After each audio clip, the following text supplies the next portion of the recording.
Canada is reviewing a fighter jet purchase worth roughly 19 billion Canadian dollars. And this review is happening at a very specific moment. That timing matters, because timing is often the first signal that something deeper has shifted. That alone changes the conversation. In recent coverage, this issue is often framed as a political fight or a debate about whether Canada should buy American equipment. Some coverage treats it as a question of loyalty.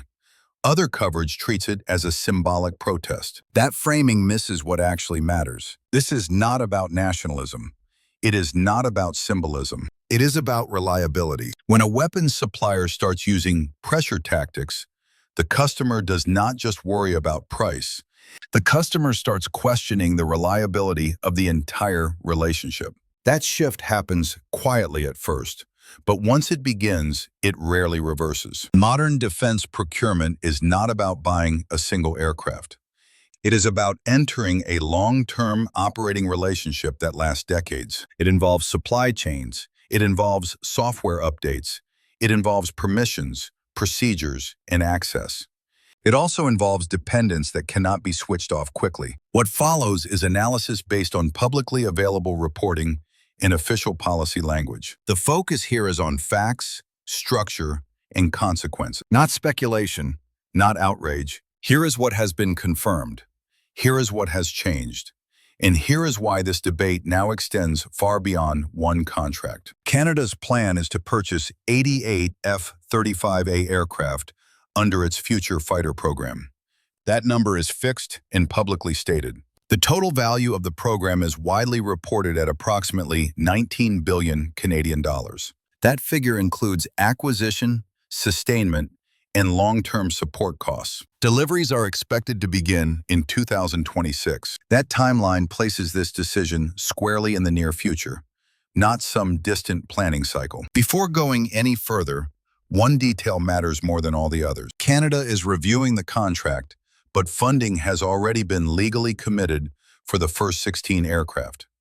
That commitment is not symbolic. It is contractual. It sets real limits on what can and cannot be done without cost. A review is not the same thing as a cancellation. Governments review large defense procurements regularly. Sometimes it is political cover.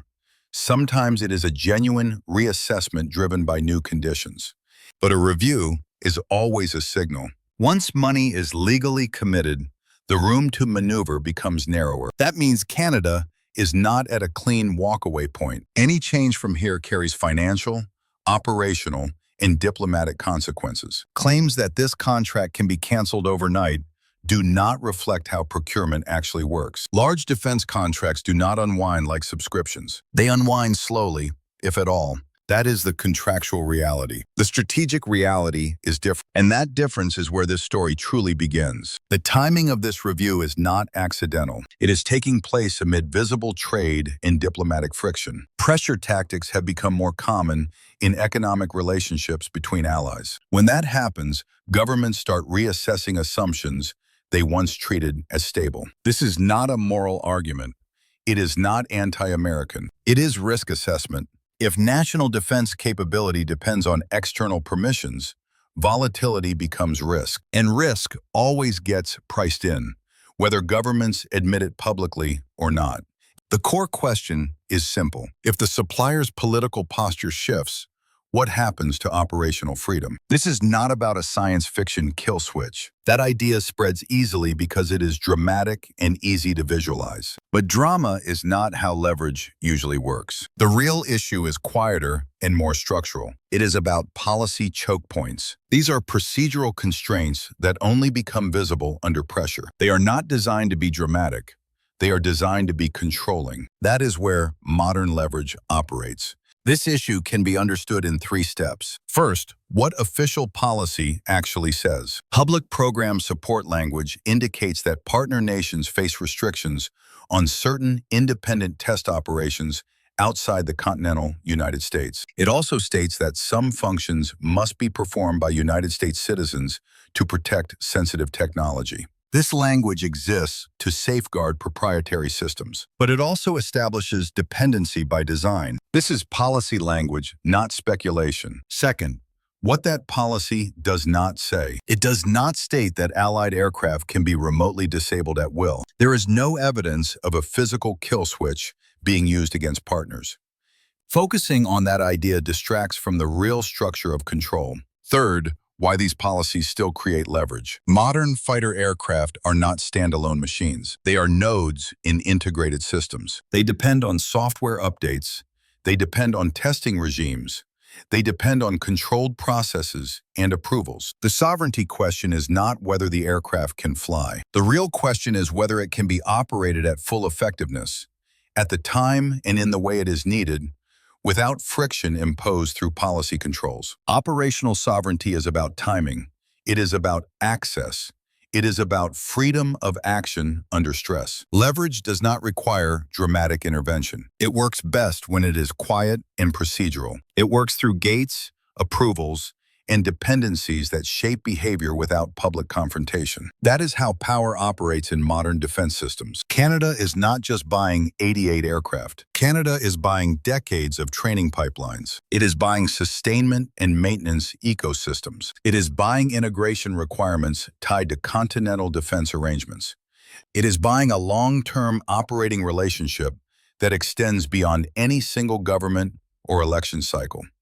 For decades, defense supply was treated as neutral infrastructure, stable, predictable, politically insulated. When that assumption weakens, the cost of dependence rises. Once the cost of dependence rises, behavior changes even without public announcements. You do not need to cancel a contract to adapt. You hedge, you diversify, you reduce single-point exposure where possible. That is adaptation, not escalation. This is where the debate often goes wrong. People jump straight to the question of switching aircraft. Alternatives at this stage would likely be complex and costly. Cost is not just about purchase price. It includes training pipelines, sustainment infrastructure, integration timelines, and diplomatic consequences. Those costs accumulate quickly and compound over time. There is also an uncomfortable reality that is often ignored. Alternatives have dependencies too. Supply chains cross borders. Systems are interconnected. Interoperability creates its own constraints. Total independence is not realistic. What alternatives can offer is a different balance, a different mix of operational control, autonomy in certain areas, and political exposure. The real question is not which aircraft is perfect. The real question is which ecosystem provides the best balance of capability, integration, and acceptable risk. That question exists within alliance constraints that do not disappear. This is not consumer choice. It is alliance management. What we are seeing is a reliability shock. Supplier reliability is no longer treated as a constant. It is now treated as a variable that must be managed. Predictability has always been a form of power. When predictability weakens, diversification becomes rational. Not dramatic, rational. A review does not guarantee cancellation. Legal commitments in operational complexity make reversal difficult. But the public debate itself signals a shift in thinking. Once reliability becomes a topic of open discussion, it does not go away. Even if the purchase continues, behavior around it can change. Supporting contracts may shift. Sustainment decisions may adjust. Diversification in other domains may accelerate. You do not need a rupture to see the pattern. You only need pressure to become more expensive. So what should be watched next? Not rumors. Not viral claims, signals. Watch for language shifting from review to adjustment. Watch for smaller procurements that quietly build options. Watch allied behavior, because decisions like this rarely happen in isolation.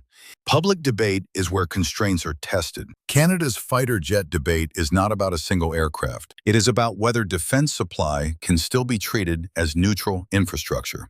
When reliability becomes conditional, allies adapt. They build options. They reduce exposure. Once alternatives exist, even partial ones, leverage becomes more costly. The position is becoming clear, and that changes the math. If you want more analysis focused on power, leverage, and the mechanics behind state decisions, subscribe and follow for future breakdowns.